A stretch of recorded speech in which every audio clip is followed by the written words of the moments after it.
I have heard from citizens thirsting for the liberty to hustle for their families, free from the fear of criminals. I have held consultative meetings with citizens, leaders, and assorted stakeholders from different parts of the country to discuss the security challenges facing our homeland.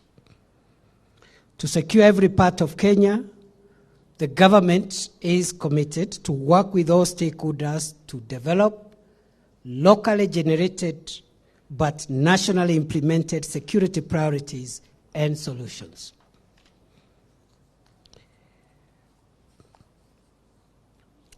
To generate adequate political goodwill at the local level, I decided to consult and hear from members of the National Assembly, senators and governors from all the 47 counties of the Republic of Kenya. So far, I have completed physical consultative meetings here at Harambee House with members of the National Assembly, senators and governors from 25 counties, namely Tana River, Lamu, Taita Taveta, Garissa, Wajir, Mandera, Isiolo, Meru, Tharaka Nithi, Embu, Kitui, Machakos, Makueni, Kirinyaga, Turkana, West Pokot, Samburu, Elgeyo Marakwet, Baringo, Laikipia, Kajiado, Vihiga, Kisumu, Kisii, and Nyamira. I will be meeting the leaders of the remaining 22 counties physically within the next 30 days.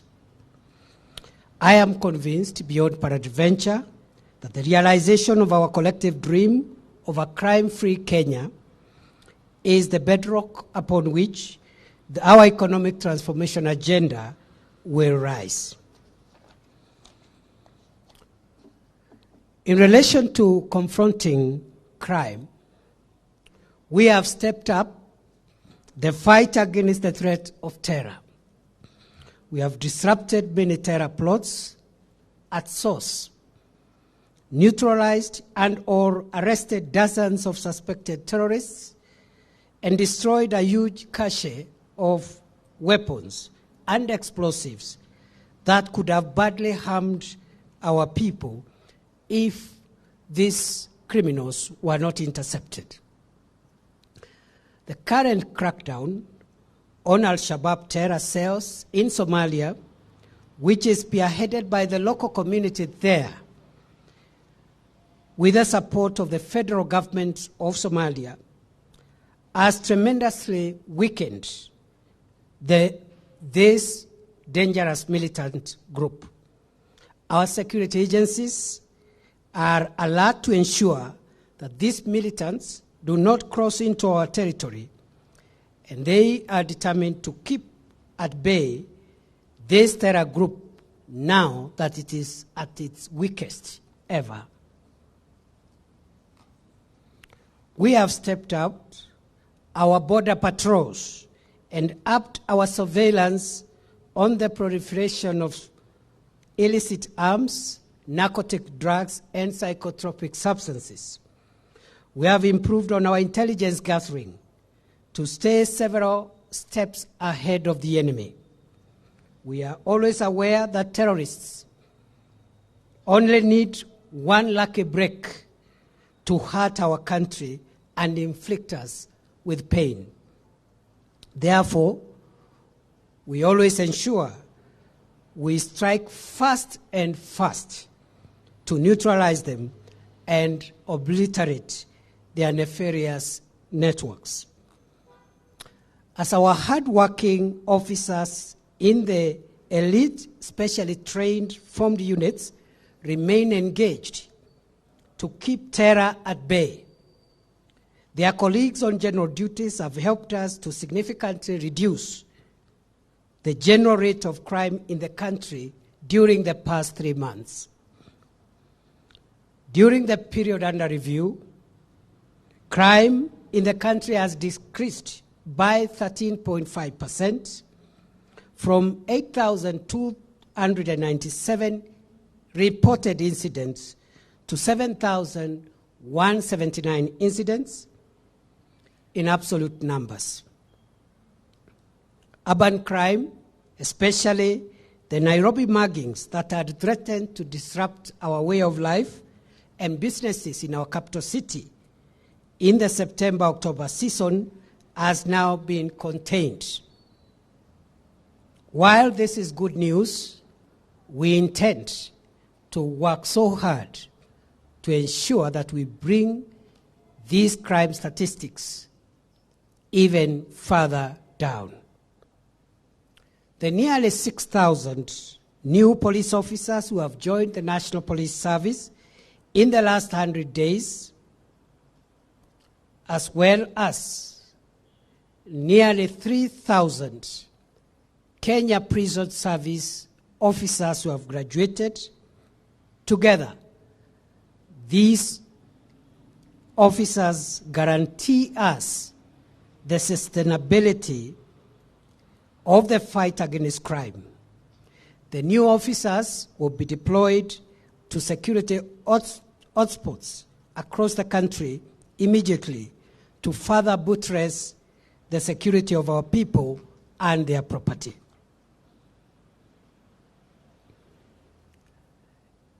In relation to banditry and livestock rustling, first, we have sought to understand the problem. And this is the problem.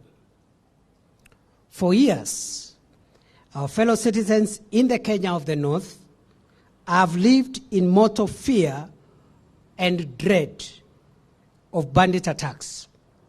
For decades, our people in these areas have been killed, maimed, and dispossessed of their property by murderous gangs of bandits and rustlers. Many victims of this terrible crime against innocent civilians resorted in arming themselves to protect their loved ones and their property. Others were driven out of their homes to live in destitution in faraway hideouts. Nothing, fellow Kenyans, is more dehumanizing than dispossessing a human being and dislodging them from their home. In the past 100 days, I have deeply sought to understand the anatomy, pulse, and lifeline of this decades-old atrocity of banditry and rustling, which over time has metamorphosed into an elaborate criminal enterprise. I have come face to face with the unthinkable ruin left behind by cattle rustlers, the orphans, and the widows who have been consigned to utter destitution by these felonry anarchists. Banditry and livestock rustling have occasioned untold socioeconomic decay that has in turn worsened and deepened the marginalization of affected communities, as evidenced by the closure of schools, abandoned market centers, and deserted health facilities. Many individuals in the affected areas had long given up on the government. Thankfully, we are now slowly building and rebuilding public trust in the government and the security agencies who continue to keep crucial public spaces safe and secure from bandits, livestock rustlers, and hordes of other degenerates. There is some good news. And what is the good news? In the past 3 months, 60% of all livestock stolen across the 10 most affected counties, namely West Pokot, Laikipia, Meru, Turkana, Garissa, Samburu, Marsabit, Kitui, Elgeyo Marakwet, and Tana River have been recovered.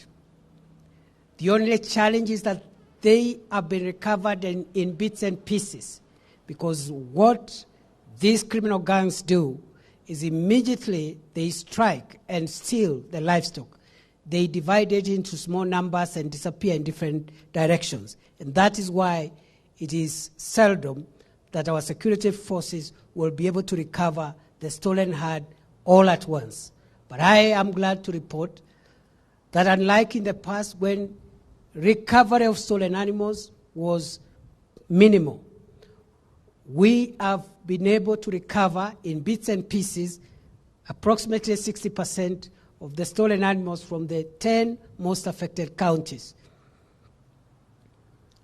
And our security agencies are tracing the missing 40% of stolen livestock, even as we continue to monitor the meat supply chain across urban areas in the country to disrupt the existing criminal food chain. We have rolled out robust strategies to disrupt the proliferation of small arms through strategic and evidence-led disarmament. We are involving the local communities in protecting livestock and working on transparent, open, fair, and accountable hiring of National Police Reservists in livestock rustling and banditry hotspots. We have also reopened 15 schools that had been closed due to bandit attacks. It is possible, fellow Kenyans, to end this menace permanently. The government is investing in community-based intelligence, drone surveillance technology, modern personal protection equipment and kitting for our security personnel, and application of land and air assets to neuter bandits and rustlers. To ensure success of this national endeavor, I have established a high-level counter-banditry land and air team, LAT, complete with a situation room at the ministry headquarters to oversight daily progress in this war. In the immediate, we must silence the guns in the north of our country. But in the short and long term, the government will roll out a Marshall Plan to open up this area with social and economic infrastructure projects such as water projects, road projects, hospitals, health facilities, and schools as the surest way of correcting historical developmental imbalances in our country. On behalf of a hurting nation, I pledge to oversee the complete and permanent end of banditry and livestock rustling in our country. The die is cast. So far, we have managed in the last 100 days to stir up and disrupt the banditry network. That explains why occasionally you will see some antics. And I want to assure the people of Kenya, neither the occasional antics nor the glorification that bandits are getting from a tiny minority of naysayers, neither will deter our resolve to eliminate them and the threat they pose to our country's search for peace and progress. Of course, we know that this being a problem that has spanned decades will not go away instantly. We are clear in our minds that this problem will be with us for a short while. We pray for the patience of the people of Kenya, the support, prayers, and moral solidarity as we dismantle, neutralize, and permanently disable this network of criminals that have caused untold suffering the shedding of innocent blood, the suffering of populations, the dispossession and anguish in a large part of our country, actually approximately 66% of Kenya's landmass.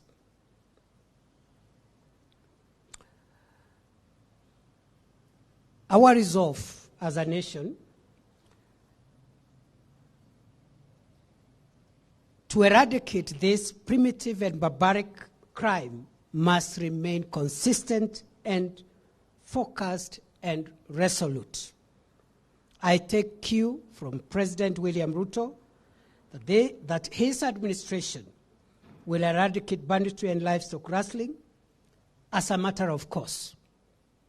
And once more, I plead for the patience, patriotism, and the solidarity of the Kenyan people and all stakeholders as we wage a very consistent battle against bandits. And we want to make banditry and rustling part of our Kenyan history. And we want our children in the future to be reading how it was in the past. It is possible. We will do it. And I am going to lead from the front. Why am I convinced that we shall win this war in the long term? It is because, as the minister responsible, I have the support and guidance of the head of state and the commander-in-chief. I also have faith in the team at the ministry which is working with me, including the PSs that you see behind me here today, but also the command, the rank and file of our security agencies. I am convinced that our security agencies, especially in the formed units, have the capacity to deliver the results that we require. The Kenyan public is in total solidarity with the victims of this horrendous crime. The combined energy of these support systems that I have enumerated will provide the tailwind that we require to permanently vanquish banditry and livestock rustling and eventually embarrass the tiny and patriotic minority among us who are still glorifying bandit attacks and their vain antics. We must all stand on one side as a nation to condemn and to diminish the ego of these criminals. With regard to citizen services, as well as immigration services, the delay in the issuance of the new Kenya passports, the e-passports, which had prevailed for the last 1 year, due to lack of passport booklets and the breakdown of the printer at the Directorate of Immigration, that delay now has been resolved. The department is in receipt of 50,000 34-page booklets with a further 200,000 booklets expected this month and a similar figure each month for the next 6 months. The broken passport printer is now repaired, and we are in the process of acquiring a better and more efficient printer. All eligible applicants of the Kenyan passports are hereby advised that passport booklets are now available in sufficient numbers, and processing of passports has been expedited to conform to international standards. The ministry has set a target of tripling the number of Kenyan passport holders from the current 3.5 million to 10 million within the next 10 years, within the next 5 years. With regard to approval of citizens' applications for citizenship permanent residence applications, and work permits by foreigners. I would like to report as follows. When I came into office on 27th of October 2022, I found a backlog of applications for citizenship spanning 5 years: 2018, 2019, 2020, 2021, and 2022. And that backlog consisted 1,698 applications for the years I have just cited. Between the time I came to office and the 27th of January, another 421 applications had already been processed, gone through the now, when we are launching the UPI, and 18 years from today, when the UPI starts becoming the ID. We have again initiated the policy framework to transit our country to a third generation smart ID, which will involve digital identity. In a nutshell, in conclusion, ladies and gentlemen, these are what we consider in the Ministry of Interior and National Administration as our 10 achievements in 100 days. 1, we were able to develop a very elaborate terms of reference which were gazetted to support the work of the task force that is now working on terms and conditions of service and other reforms in the National Police Service and the Kenya Prison Service.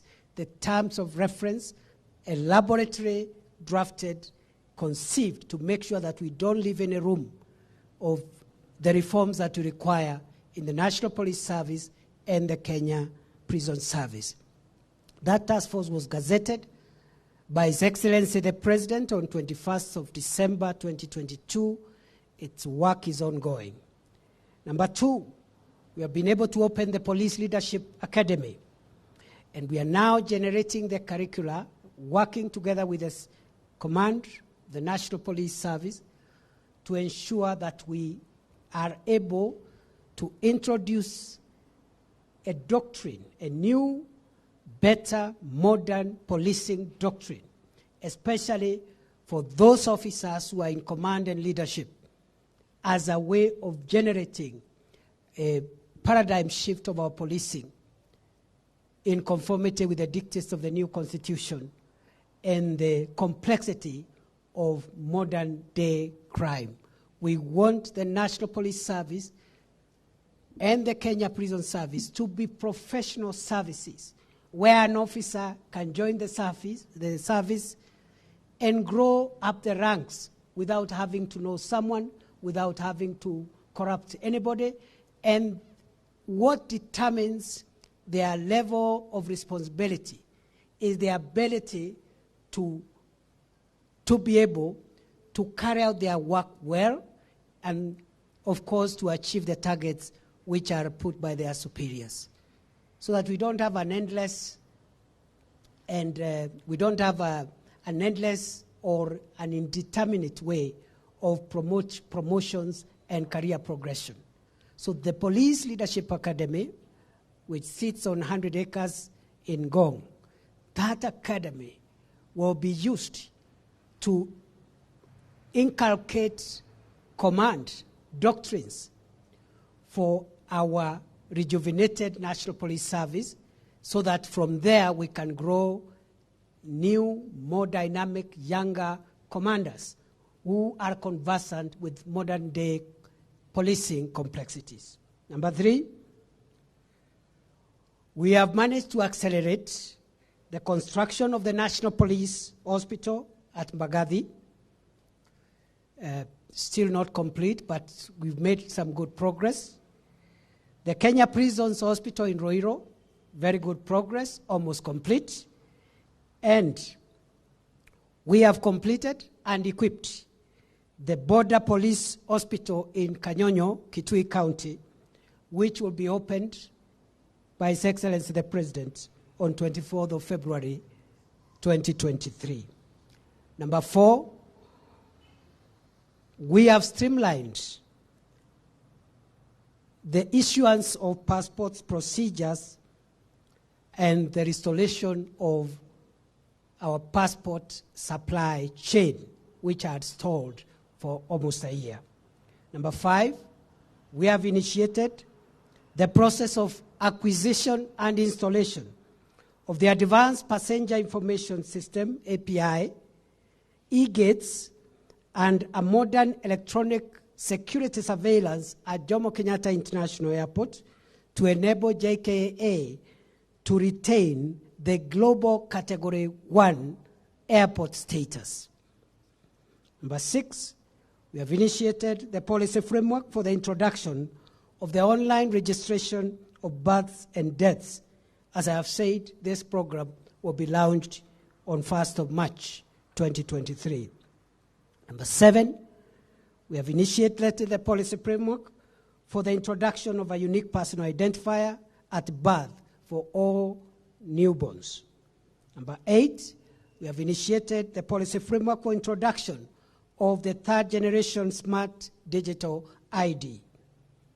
Number 9, we have been able to clear a backlog of 5 years, 2018 to 2022, on the determinations of applications for citizenship, permanent residency, work permits, and we have also cleared the 2023 applications. My desk is free and empty.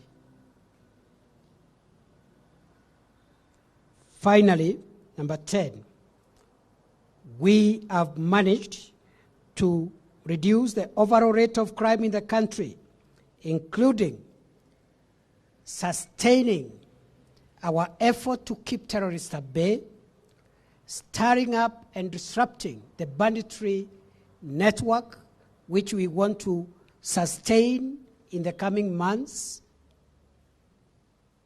and also reducing the overall crime statistics in our country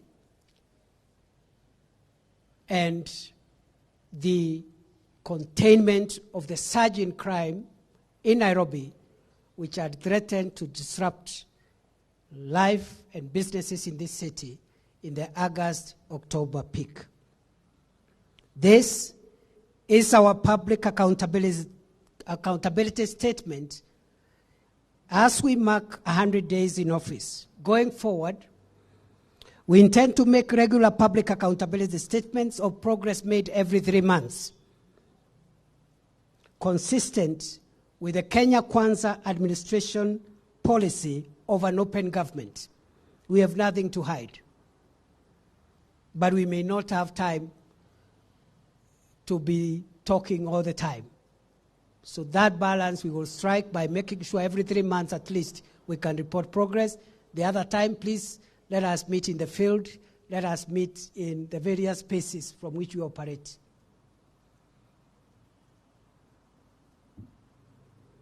With support from Kenyans, I am confident that we shall build a safer, more secure country that every person lives with pride and dignity.